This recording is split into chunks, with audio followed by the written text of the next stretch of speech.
Extraction of copper from sulfide ores. Copper को sulphide ओर से कैसे एक्सट्रैक्ट करते हैं, आज हम इस पे बात कर रहे हैं। ओर्स के जिनमें 4% या फिर 4% से ज़्यादा कॉपर हो, तो उनको फिर स्मेल्टिंग प्रोसेस से ट्रीट किया जाता है।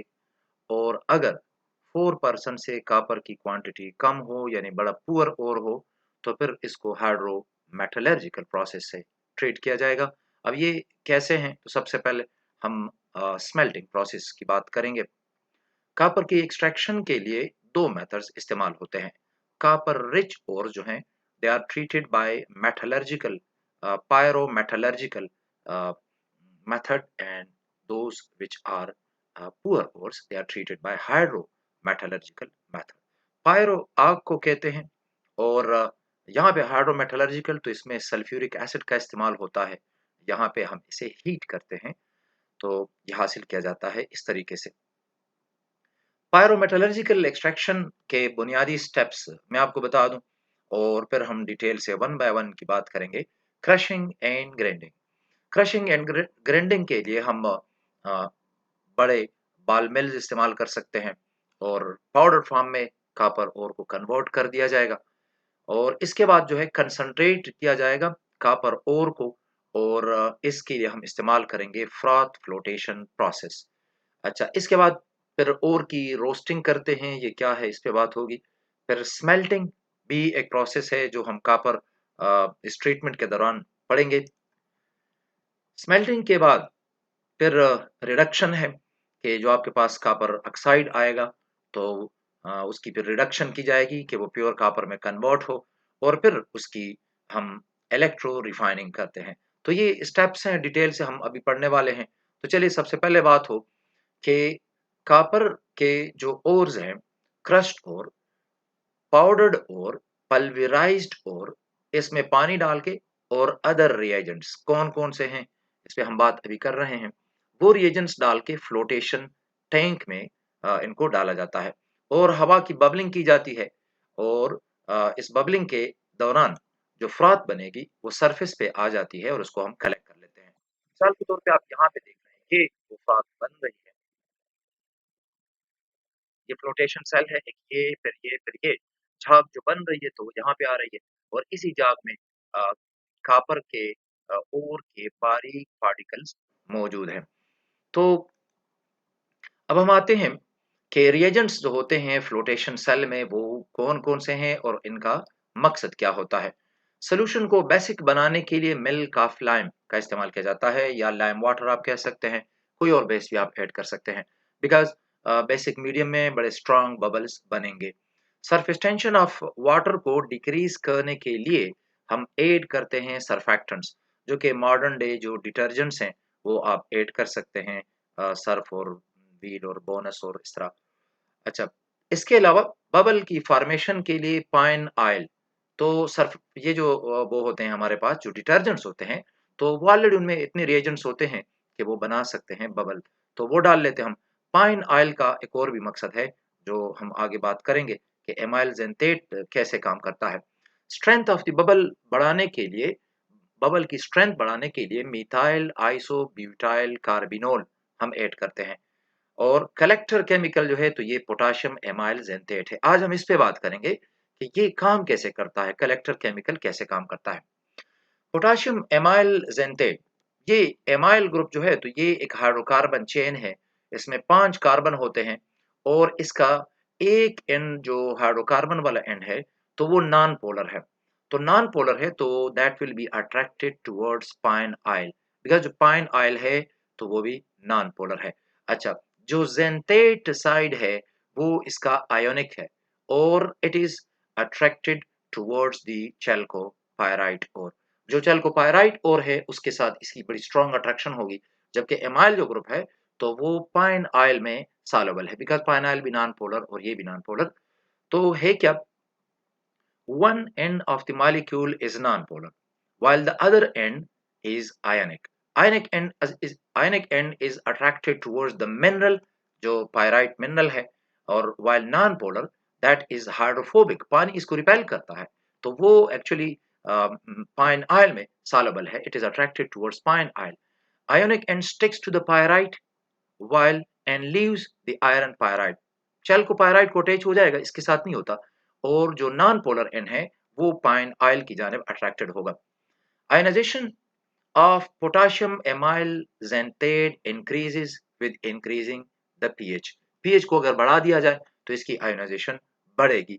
बेसिक मीडियम है तो बबल भी स्ट्रांग होंगे, ये ज्यादा आयोनाइज भी होगा, तो ज्यादा चूंकि ये कलेक्टर केमिकल है तो ज्यादा पार्टिकल को ये कलेक्ट कर सकेगा. Chalcopyrite grain becomes coated with amyl xanthate ion. तो जो ग्रेन है, इमेजिन कीजिए कि उसके ऊपर पूरी तरह जेंटेट आयन बहुत सारे उसके गिर्द हैं, अटैच हो चुके हैं, लेकिन हर जेंटेट के पीछे वो पेंटाइल ग्रुप है या एमाइल ग्रुप है, और वो सॉल्युबल है पाइन ऑयल में, तो जो बबल बनेंगे तो उसमें ये ऊपर की जानिब जाएंगे. These aggregates attach themselves with the oily air bubble. ये जो एग्रीगेट बने यानी एमाइल जेंटेट और ग्रेन की अटैचमेंट हो गई, ये एग्रीगेट जो होगा तो अब अपने आप को अटैच कर लेता है with oily air bubbles. Air bubble जो है और ऑयली हैं, वो ऑयल वाले बबल हैं, तो लिहाजा उनमें ये फाइन ऑयल में इसका एमाइल वाला हिस्सा जो होगा वो सॉल्युबल होगा, उसके साथ वो अटैच हो जाएगा और सरफेस तक आ जाएगा. अब रोस्टिंग कैसे की जाती है? रोस्टिंग है क्या? ये हीट ट्रीटमेंट है. Dressed ore is heated to convert iron content into oxide. तो ये रोस्टिंग कहलाता है, और जाहिर है कि ये एयर की मौजूदगी में ही होगा.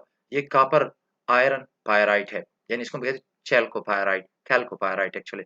तो it will be converted upon heating, converted into copper sulphide, iron oxide, sulphur dioxide. तो ये इसका पहला रिएक्शन है. ये जो मिक्सचर है is mixed with sand and roasted again. एक मरतबा हीट किया तो काफी ज्यादा सल्फर डाइऑक्साइड निकली, जिसको कलेक्ट करके आगे यूज किया जा सकता है. अब इस मिक्सचर में जो सॉलिड मिक्सचर है copper sulphide and iron oxide, तो इसमें हम सैंड डालते हैं और दोबारा से हीट करते हैं जरा हायर टेम्परेचर तक.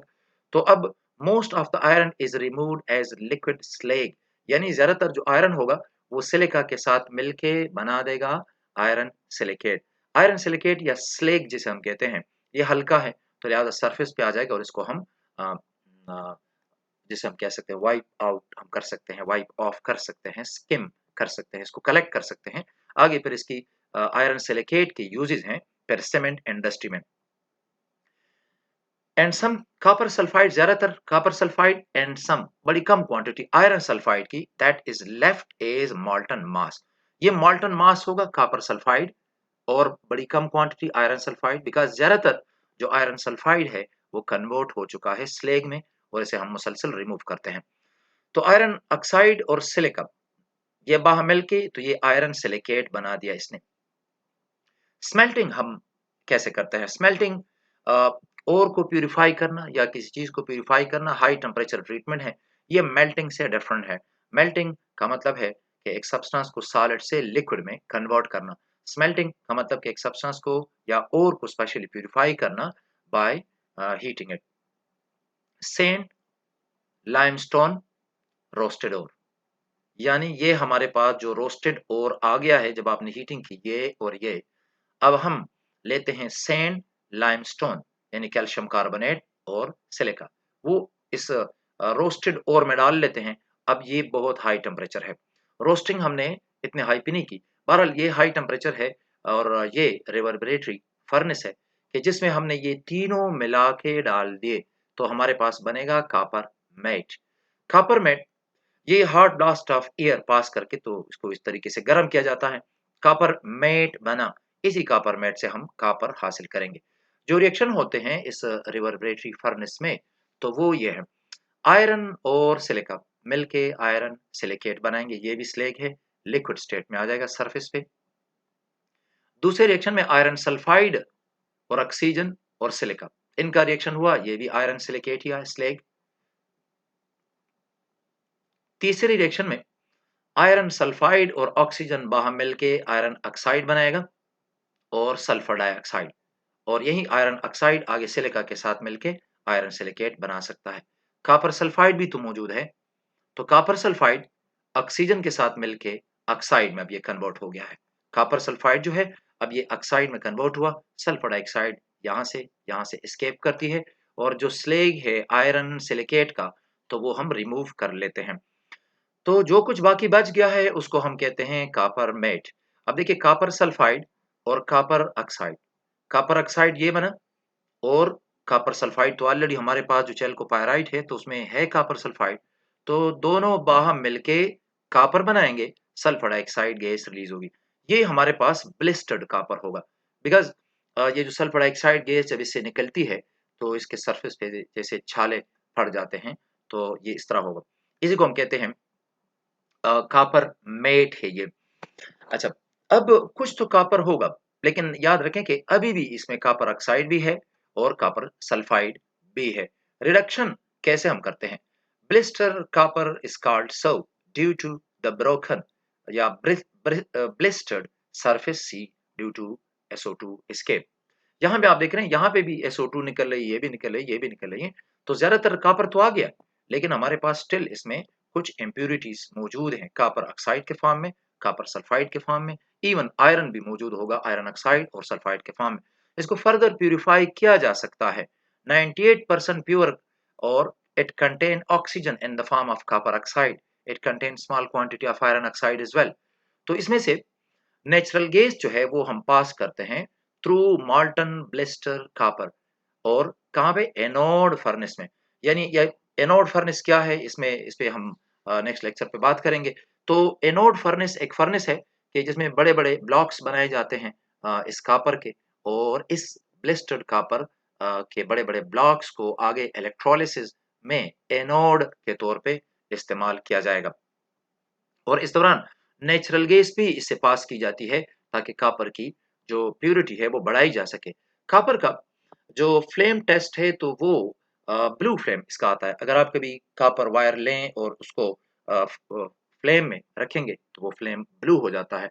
तो जब तक blue flame appearances indicates the removal of oxygen, जब ब्लू फ्लेम अपीयर होगा तो इसका मतलब है कि ऑक्सीजन की क्वांटिटी जो है वो काफी बल्कि तकरीबन सारी रिमूव हो चुकी है।